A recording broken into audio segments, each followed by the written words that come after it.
Bonjour, aujourd'hui c'est le 5 août et notre méditation est basée sur Romains chapitre 11, verset 5.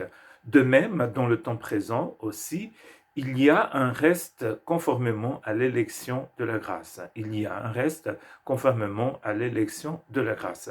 Donc, ce verset, Paul l'a écrit pour répondre à la question qu'il a posée au début du chapitre. Je demande donc, Dieu aurait-il rejeté son peuple?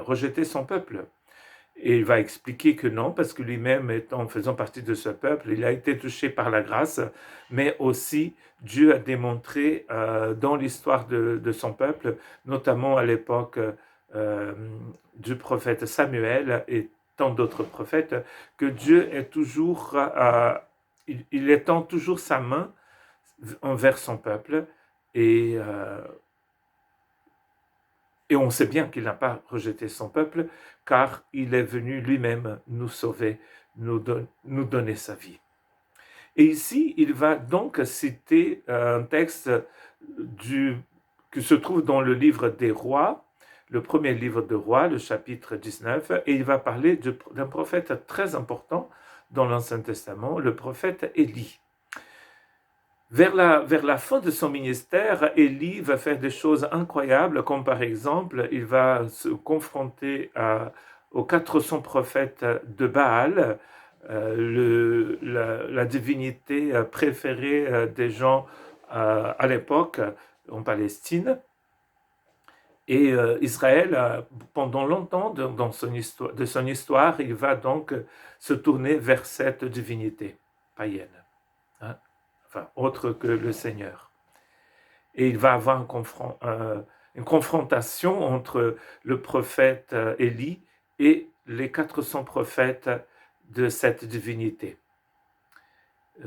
La divinité qui était aussi la préférée de la reine Jézabel, la femme d'Akab, roi d'Israël. Après ce confrontement, donc il y aura la mort des 400 prophètes. Élie va prier, le feu va descendre du ciel et va consommer tout l'Holocauste. Ensuite, il va prier et Dieu va envoyer la pluie. Il faisait déjà quelques années qu'il ne pleuvait pas. Et après cela, Jézabel étant furieuse parce que son mari rentre à la maison pour lui dire que ce qu'Élie avait fait, et donc elle déclare qu'elle va tuer ce prophète. Et donc Élie a peur et il s'enfuit dans le désert. Et il a un moment de dépression profonde pour ce prophète. Et je vais vous lire les quelques versets avant le verset 5 du chapitre 11 de la lettre de Paul à l'église de Rome. Dieu n'a pas rejeté son peuple, qu'il a connu d'avance. Ne savez-vous pas que ce que l'Écriture apporte au sujet d'Élie, quand le prophète s'adresse à Dieu cette plainte contre Israël? Seigneur, ils ont tué tes prophètes, ils ont démoli tes autels. Moi seul je suis resté et ils cherchent à m'enlever la vie. Mais quelle réponse Dieu lui donne-t-il? Je me suis réservé 7000 hommes qui n'ont pas plié le genou devant Baal. Donc, Élie, dans sa dépression, il dit, voilà, je vais mourir car je suis le seul qui est resté fidèle. Ils ont détruit tes autels, ils t'ont abandonné pour servir Baal, et je suis le seul. Et Dieu va lui dire, tu te trompes, Élie, j'ai réservé mes 7000 qui n'ont pas plié le genou. Beaucoup de personnes pensent que ce 7000 est très symbolique, hein, parce que le 7, c'est un chiffre très important dans les Écritures. Et que ce 7000, peut-être, on se trouve en face de beaucoup plus de monde. Mais en tout cas, Élie n'est pas seul. Dieu a 7000 qui n'ont pas plié le genou à Baal. Et aujourd'hui encore, nous dit Paul, de même dans le temps présent aussi, il y a un reste conformément à l'élection de la grâce. Il faut attendre un siècle pour bien comprendre ce sujet du reste à l'époque du prophète Ésaïe, mais déjà là, il mentionne ce reste.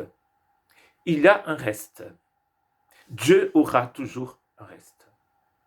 Quand on pense qu'on est seul, que personne ne croit au Seigneur, que personne ne chante des cantiques comme nous chantons, que personne n'adore le Seigneur comme nous adorons, et là nous apprenons une bonne nouvelle. Dieu à ces 7000 qui n'ont jamais plié le genou à Baal.